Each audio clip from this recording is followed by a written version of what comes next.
하나님 말씀입니다. 야고보서 3장 9절부터 12절까지입니다.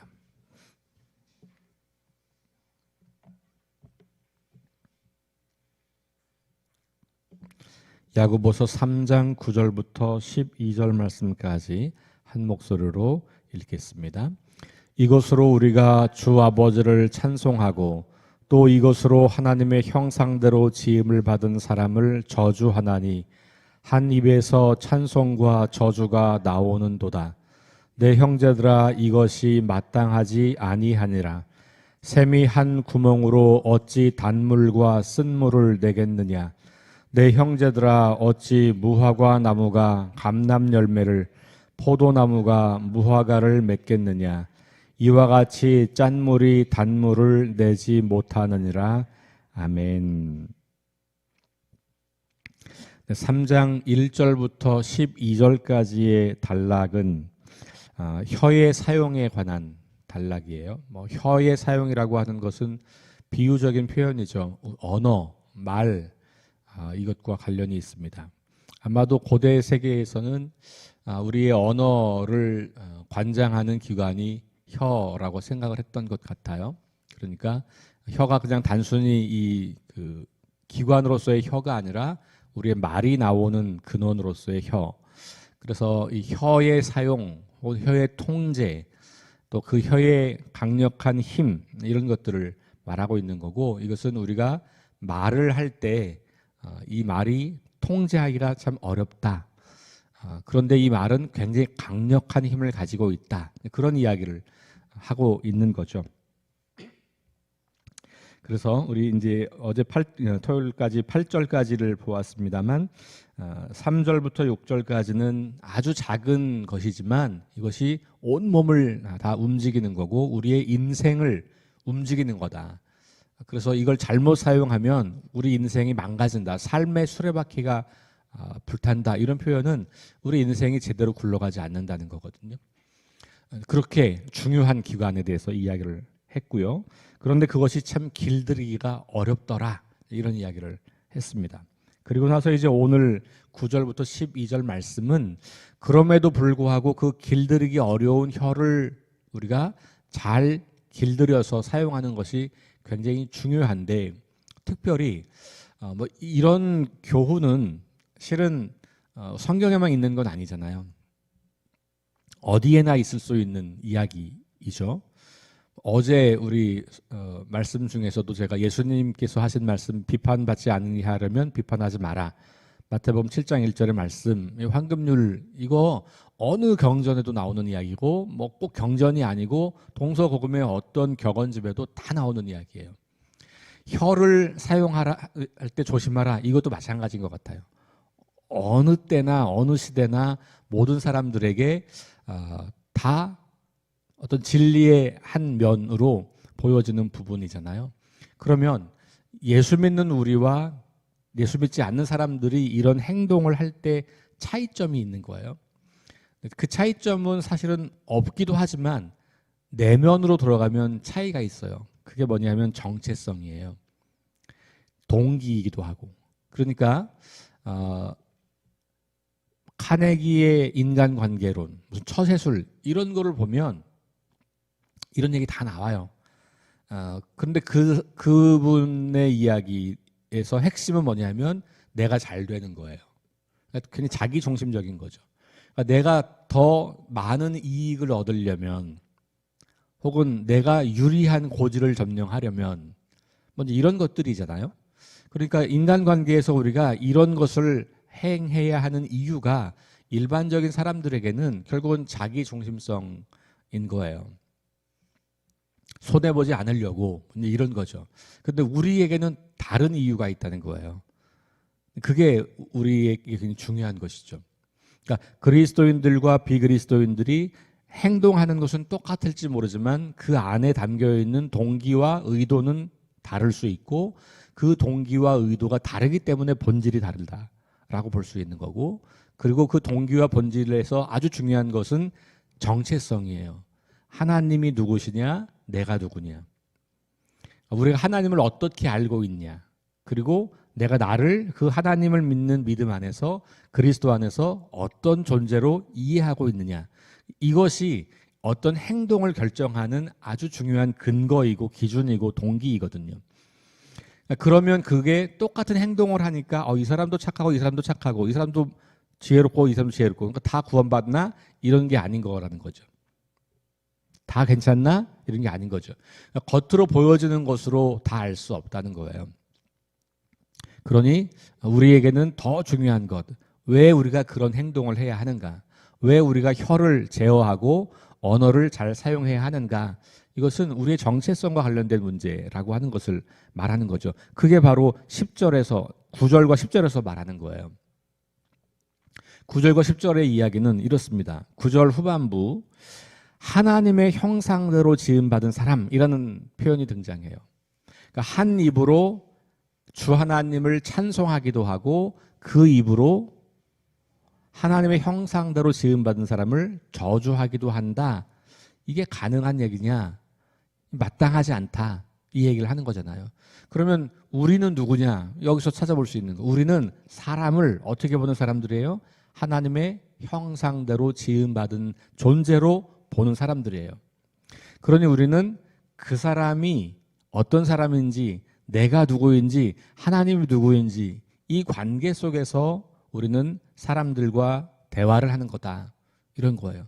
그러니까 우리가 하나님의 자녀이고 하나님 나라 백성이기 때문에 하나님을 찬양하고 하나님께 영광을 올려드리고 예배를 드리는 삶을 살잖아요. 그 동일한 입을 가지고 어떻게 우리가 하나님, 우리가 높이는 그 하나님이 지으신 그 형상들, 하나님의 형상대로 지음받은 그 존재들을 어떻게 저주할 수 있겠냐? 그것은 하나님을 저주하는 것 같다. 이런 얘기예요. 여러분들이 이제까지 살면서 그런 경험이 없었으면 제일 좋았을 텐데 가끔 그런 경험 때문에 막 그 참을 수 없는 분노를 일으키는 사람들이 있어요. 그게 어떤 경우냐면 자기 부모님을 욕할 때, 누군가가 저에게 와서 제 부모님을 욕할 때 참을 수 없는 거죠. 반대도 똑같아요. 누군가 와서 내 자녀를 욕할 때 참을 수 없잖아요. 그렇죠? 내 자녀는 내가 낳은 생명이란 말이에요. 누가 내 자녀를 무시하고 내 자녀를 공격하고 내 자녀를 저주하면 참을 수 없는 거잖아요. 마치 그런 것처럼 하나님께서는 우리가 누군가를 저주할 때 하나님이 보시기에 당신이 만드신 사랑하는 당신의 자녀를 저주하는 거예요. 하나님이 그걸 참을 수가 없는 거고 그 얘기는 결국 내가 저주를 당하는 것과 똑같은 그 마음을 갖는 거죠. 그렇죠? 그러니까 누군가가 내 부모님이나 내 자녀를 저주하면 그게 내가 저주를 당하는 거잖아요. 그러니 하나님께서 우리를 바라보실 때 하나님의 형상대로 지음받았다는 말은 하나님의 자녀라는 말이잖아요. 근데 그 하나님의 자녀들을 저주하면 그건 하나님을 향하여 모욕을 행하는 행위가 되는 거예요. 그러니까 한 입으로 하나님께 영광을 올리고 찬양을 했는데 또 그 입으로 하나님을 저주, 이게 마땅하지 않다라는 거예요. 그러면서 이제 비유를 들어서 샘은 근원이 하나잖아요. 그죠? 그 깊은 근원에서 흘러나오는 물이 있단 말이에요. 근데 이 샘이 근원이 두 개일 수 없다는 거죠. 한 근원에, 그러니까 단물이 나오거나 짠물이 나오는 따로따로 샘이 존재하지 한 샘에서 하루는 단물이 나왔다가 하루는 짠물이 나왔다 이렇게 되지 않는단 말이에요. 또 나무 비유를 들어서 무화과 나무는 무화과만 맺는 나무예요. 한 해는 무화과를 맺었다가 다음 해는 사과를 맺었다가 이렇지 않잖아요. 그러니까 이렇게 샘과 나무 비유를 통해서 우리의 언어가 우리의 존재의 근원이 동일한 우리 존재에서부터 이게 찬송도 나왔다가 저주도 나왔다가 이렇게 될 수 없다. 마땅하지 않다라는 이야기를 우리에게 들려주는 거예요. 자, 하나님의 형상이라고 했을 때 우리가 잘 생각할 것은 뭐냐면 물론 지금 이 야고보는 교회 공동체 안에 있는 형제 자매들에게 교회 공동체 안에서 언어를 어떻게 사용하는가에 대한 이야기를 하고 있는 거예요. 맥락은. 그럼에도 불구하고 야고보가 하나님의 형상대로 지음 받은 사람이라고 하는 표현을 썼을 때 그 하나님의 형상대로 지음 받은 사람들은 교회 안에 있는 사람들만 말하는 건 아니죠. 모든 사람이 하나님의 형상대로 지음 받은 거예요. 그렇죠. 그것이 깨어져 있는 거죠.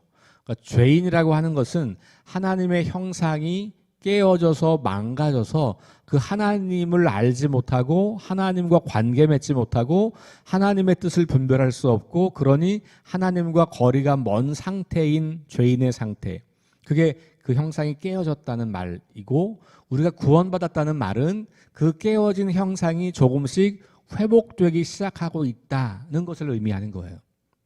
그리고 우리가 마지막 주님이 오실 때 그 깨어졌던 형상이 완전하게 회복될 것입니다.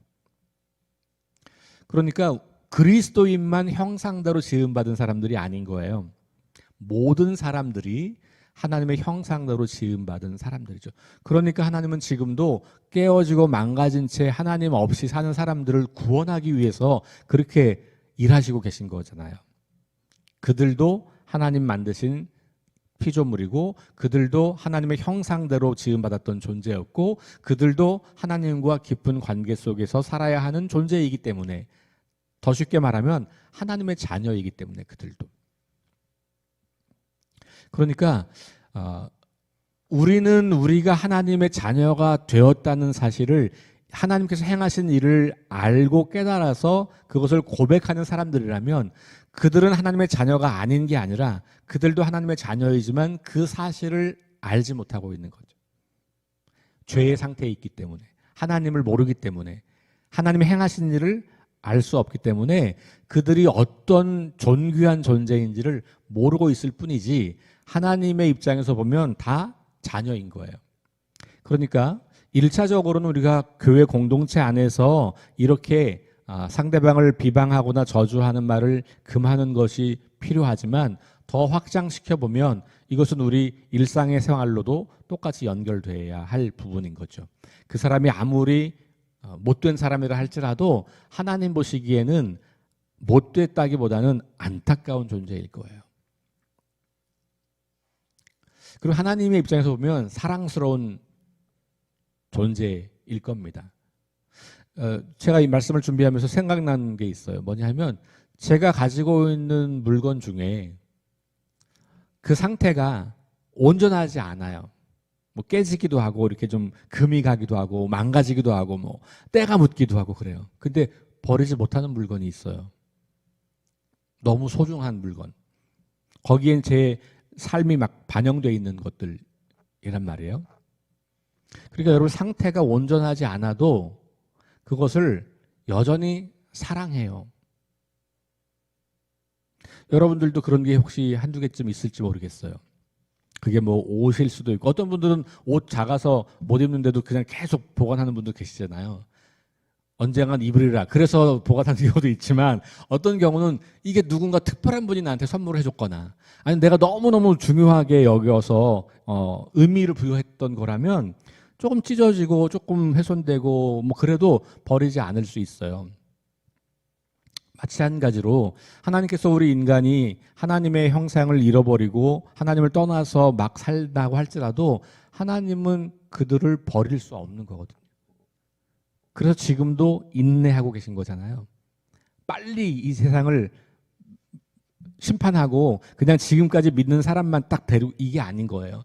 여전히 계속 기다리고 인내하시는 이유는 그 사람들이 주님을 알고 주님께 돌아오기를 간절히 기다리는 그 하나님의 마음을 생각해 본다면 우리 눈에 보기에는 좀 형편없어 보이고 우리 눈에 보이기에는 조금 안 좋아 보이고 그래도 그가 하나님의 창조물이고 하나님의 여전히 사랑의 대상인 것을 기억한다면 우리가 일상의 삶에서도 다른 사람들을 대할 때 저주하는 일을 멈춰야 한다.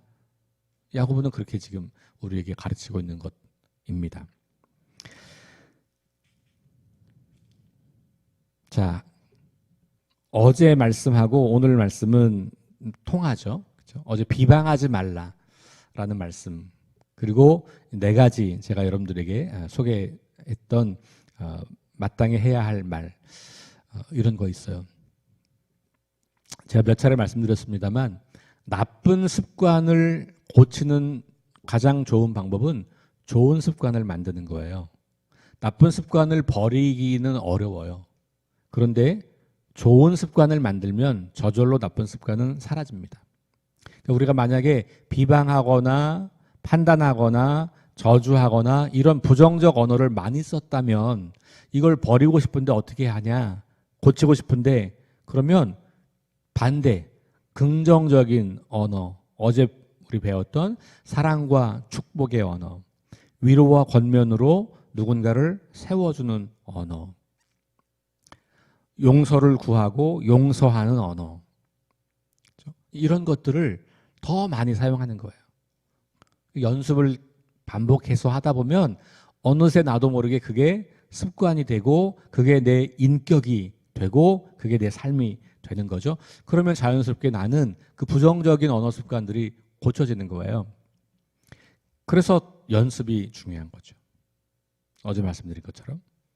오늘 말씀도 우리가 기억하면서 그래 우리가 이 혀를 제어하는 게 참 어렵지만 그래도 하나님의 형상대로 지음받은 사람이야. 나는 하나님의 창조를 믿는 사람이고 그 말은 이 땅의 모든 사람들이 다 하나님의 창조물이고 하나님의 형상대로 지음받은 사람이야. 지금 내 눈에는 그런 게 잘 안 보이지만 하나님이 그렇게 만드셨고 이 사람들도 그것이 회복돼야 되는 사람이고 그러니 모든 인간은 존귀하다라고 하는 것을 우리가 기억하는 것이죠. 그리고 인정하는 것이고 그런 상태로 내가 그 사람을 대하는 것. 그럴 때 우리는 하나님을 찬양하면서 그리고 동시에 하나님의 피조물들을 하나님의 피조물로 여기는 삶을 살게 되는 거죠. 저와 여러분들이 계속해서 관심 갖고 주목해야 하는 것은 하나님에 대해서 계속해서 더 깊이 알아가시고 그 지식이 여러분들의 존재 안으로 깊숙하게 들어오는 것. 그게 계속 말하는 하나님과의 친밀한 관계를 말하는 거예요. 그리고 나면 거기에서부터 내 정체성이 점점 더 선명해지기 시작합니다. 그러면 내가 어떻게 살아야 하는가를 질문하게 되고 그러면 어떻게 살아야 할까를 결정하게 되는 거죠. 그러니까 이게 다 하나님과의 관계로부터 시작되는 거예요. 이 관계가 우리가 회복되기 시작했기 때문에 그런 삶을 살아가기 시작하는 거거든요. 그러다 보면 우리의 관계가 하나님과의 관계, 나 자신과의 관계, 다른 사람과 이웃과 공동체와의 관계, 그리고 온 세상을 향한 관계가 조금씩 회복되는 거고 그것이 점점점 자라가는 것을 영적 성장이라고 하는 거예요. 제가 일관되게 계속해서 하는 이야기가 그 흐름이에요. 그러니까 성경은 계속해서 그것을 우리에게 말해주고 있는 거죠. 자, 우리 어제 본문 말씀, 설교 말씀 기억하고 오늘 본문 말씀을 기억하면서 이번 한 주간 동안 내가 좀 의도적으로 그런 언어를 좀 연습해 보시면 좋겠어요. 제가 어제 조금 일찍 좀 쉬고 이렇게 잠이 들어서 핸드폰을 새벽에 이제 일어나서 확인을 해보니까 어제 어떤 우리 성도님 한 분이 저한테 카톡을 보냈어요. 목사님 감사합니다. 사랑합니다. 이렇게 저에게 사랑 고백을 해주셨어요. 너무 기분이 좋더라고요. 그래서 새벽에 눈을 뜨자마자 행복한 기분이 저에게 막 올라오는 거예요. 그렇잖아요. 그죠? 그 한마디가 뭐라고 그게 제 삶을 그렇게 행복하게 만드는 거죠. 그러니까 오늘 여러분들 뭐 우리가 전교인에게 다 할 수는 없겠지만 그렇죠? 생각나시는 분들 혹은 잘 이렇게 좀 거리가 있다고 느끼는 분들 혹은 좀 화해가 좀 필요한 분들 뭐 아무나 좋습니다. 하루에 한 명 정도씩 내가 이번 한 주간에 우리 성도님들을 축복하고 격려하고 또 필요에 따라서는 위로도 하고 권면도 하고 용서를 구하기도 하고 용서한다고 말하기도 하고 그러면서 오늘 하루 이번 한 주간을 행복하게 지내는 저와 여러분 될 수 있기를 주의 이름으로 축원합니다. 기도하겠습니다. 하나님 오늘 아침에도 야고보 사도의 권면을 통해서 우리가 하나님의 자녀이고 하나님 나라 백성이기에 하나님의 형상대로 지음받은 사람들을 함부로 대할 수 없고 저주할 수 없다는 말씀 앞에 우리 자신을 세워봅니다. 우리의 언어 생활을 점검하며 돌아보는 한 달을 지내고 있습니다.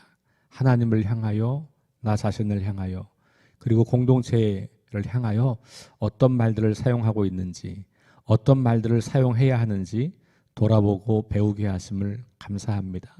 이것이 우리에게 좋은 습관이 될 때까지 잘 연습하고 훈련하게 하셔서 하나님 앞에서, 나 자신 앞에서, 공동체 앞에서 아름답고 향기 있는 삶을 살아가는 우리 모두가 될 수 있도록 인도하여 주옵소서. 예수님 이름으로 기도합니다. 아멘. 우리 함께 합심해서 기도하겠습니다. 6가지 기도 제목 가지고 함께 기도합니다. 성령의 능력으로 하나님 나라를 증언하고 살아내게 하소서. 하나님 말씀이 기준이 되게 하소서. 질병, 전쟁, 자연재해, 가난, 억압으로 고통당하는 사람들을 치유하여 주소서. 거룩한 습관을 형성하여 균형 있는 성장을 이루게 하소서. 다음 세대에게 하나님 나라 복음을 전수하게 하소서. 창조질서 회복을 위해 힘쓰게 하소서. 우리 함께 합심해서 기도합니다.